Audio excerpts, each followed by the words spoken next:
Hello, good morning to one and all here. Today I am Dr. Kritika, Associate Professor Pediatrics, and today our class is mainly going to be focused on growth. The main difference between the adult and the pediatrics are two things. One is the growth and the other is the development. Today the objectives, the competencies that are going to be covered in my topic would be the growth in general, the factors affecting the growth, and the patterns of growth in infants and in children.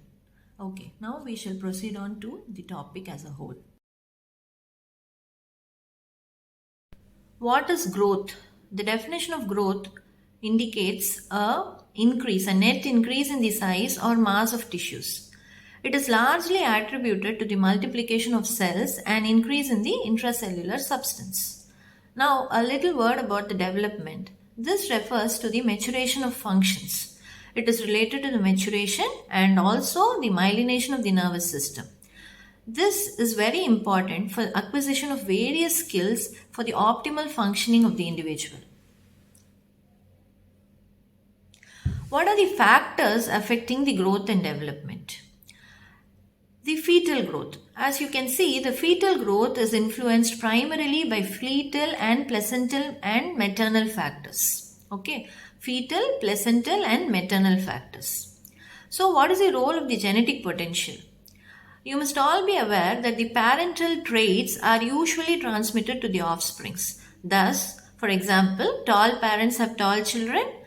The increase in size of the head is more or less closely related to that of the parents, and also about the size of the shape and the hands and feet.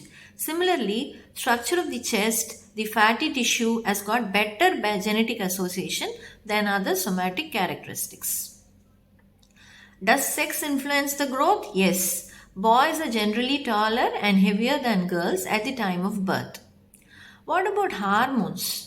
It is very interesting to note that in late gestation, thyroxine, steroids and insulin have got major part in the growth of the child or the newborn. Whereas the growth hormone has got no role at all. This is very, very important to remember that in fetal life, growth hormone has got no role in affecting the growth of the fetus. What are the other fetal growth factors? Insulin-like growth factor, IGF-1 and IGF-2 play a very important role. What about the placenta? Yes, placenta do influence the growth of the fetus, and this depends upon the structure and the functional integrity of the placenta. And positive remodeling facilitates nutrient transport across the placenta. What about the maternal factors? Maternal factors do play a vital role in the growth of the fetus. Mother's own fetal and childhood growth and her nutrient intake and also the body composition at the time of conception and during pregnancy play a very important role in determining the fetal size. That is why we always advise good nutrition for the mother. If the mother is poorly nourished, then there is always a risk of IUGR and fetal growth retardation. What about teenage and advanced age mothers? And recent pregnancy, high parity, anemia all negatively influence the fetal size and health. And also the maternal intake of tobacco, whether it is either smoked or chewed, drug and substance abuse also retard the fetal growth. And obstetric complications as such like pregnancy-induced hypertension, preeclampsia, multiple pregnancies produce IUGR babies. And so does the maternal systemic diseases, like if she is suffering from a chronic renal failure or a rheumatic heart disease resulting in congestive cardiac failure, or acquired infections during the time of pregnancy, like you have the pneumonic called the torch, which includes toxoplasma, other viruses, rubella, CMV, and hepatitis B also influence the fetal growth. What about the other factors that influence the growth and development? As I told you, the genetic factors, the chromosomal disorders, the mutations in specific genes can affect the growth.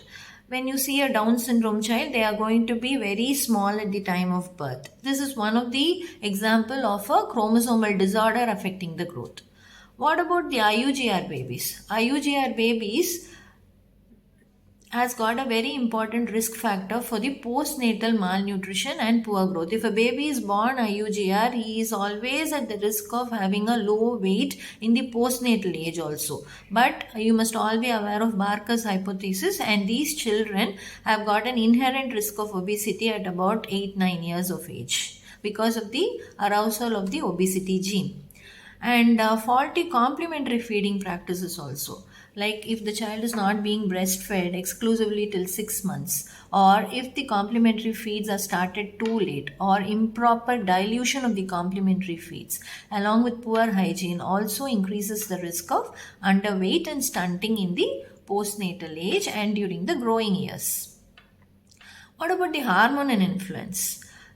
Either the absence of growth hormone and, more importantly, thyroxine result in dwarfism. Thyroxine levels are very important during the early postnatal period and also during the time of adolescence. In adolescence, though androgens and estrogens have got an important role in growth spurt and final adulthood, thyroxine and growth hormone do play a very important role.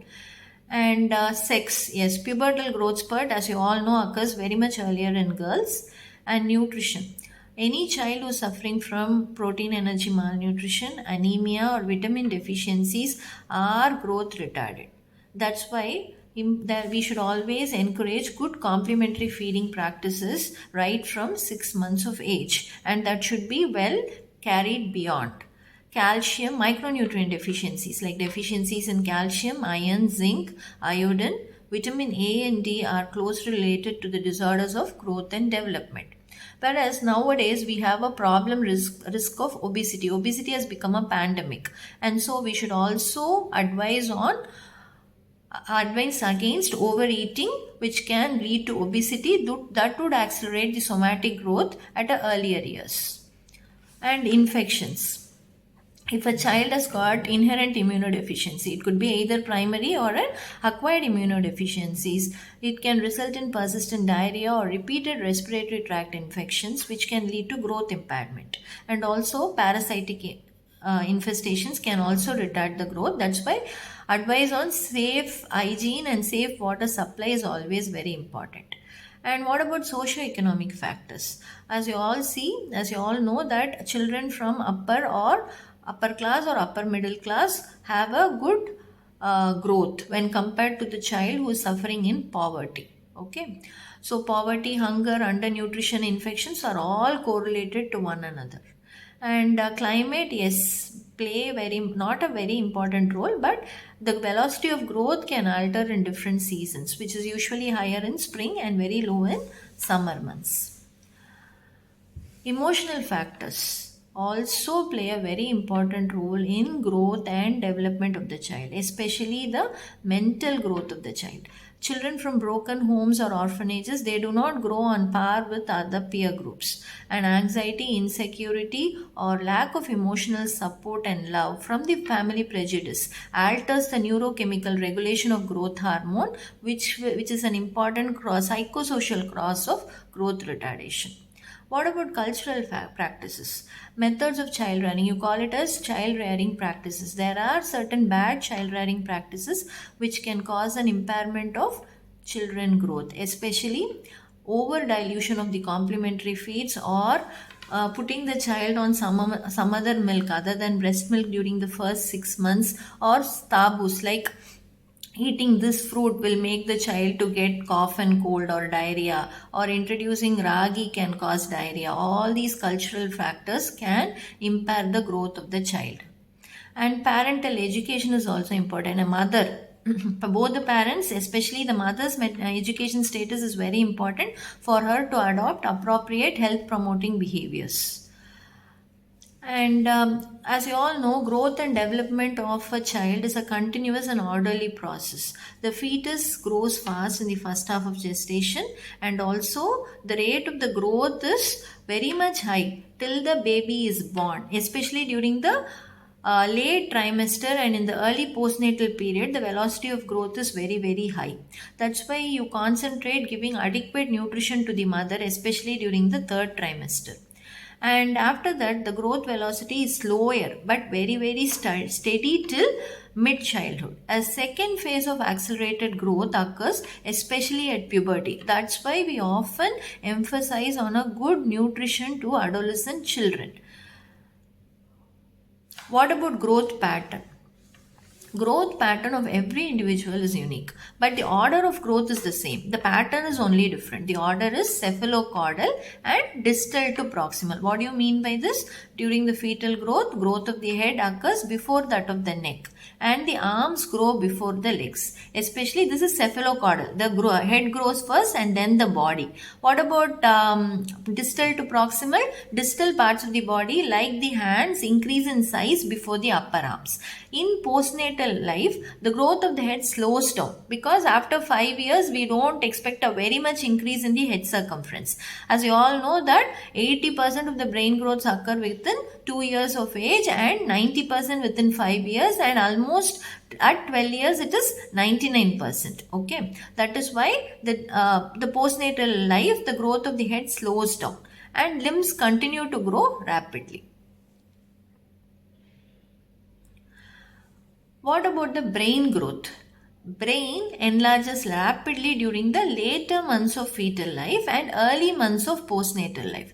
At birth, the size of the head is about 65 to 70% of the expected adult head circumference. Head circumference is about 33 to 35 centimeters at birth. It reaches 90% of the adult head size by 2 years. So that is why we always emphasize on breast milk at least till 2 years and beyond, because the brain growth promoting factors are present only in the breast milk. That's why the myelination, which is complete at least by 90% till 2 years, that's why we encourage breastfeeding along with the complementary feeds at least till 2 years. And if the mother is able to breastfeed beyond that, yes, we have to encourage that too.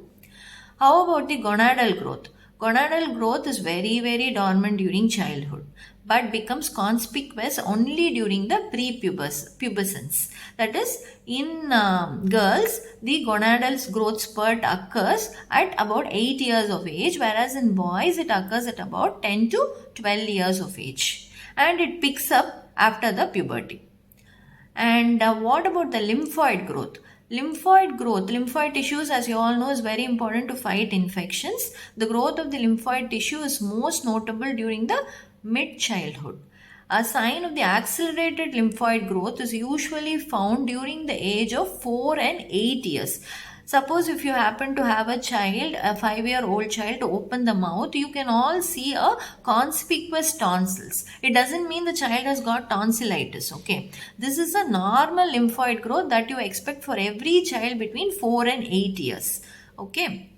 This is very important because the lymphoid growth, especially along the Valdeas ring, grow very prominently between 4 and 8 years, because it is that time in which the children are sent to school. So they are exposed to variety of viruses and bacteria through the nose and also through the mouth. In order to protect it only, the adenoids which are present behind the nasopharynx and the tonsils which are present in our mouth are enlarged in order to fight against the entry of of these viruses and bacteria and to protect the child against the infection. So again and again I'm telling you that if you see a enlarged tonsil in a child between 4 and 8 years of age, no matter whether, even if he complains of a throat pain, if unless and otherwise you see a pus in the tonsil, don't go and treat for tonsillitis because it is a physiological enlargement of the lymphoid tissue.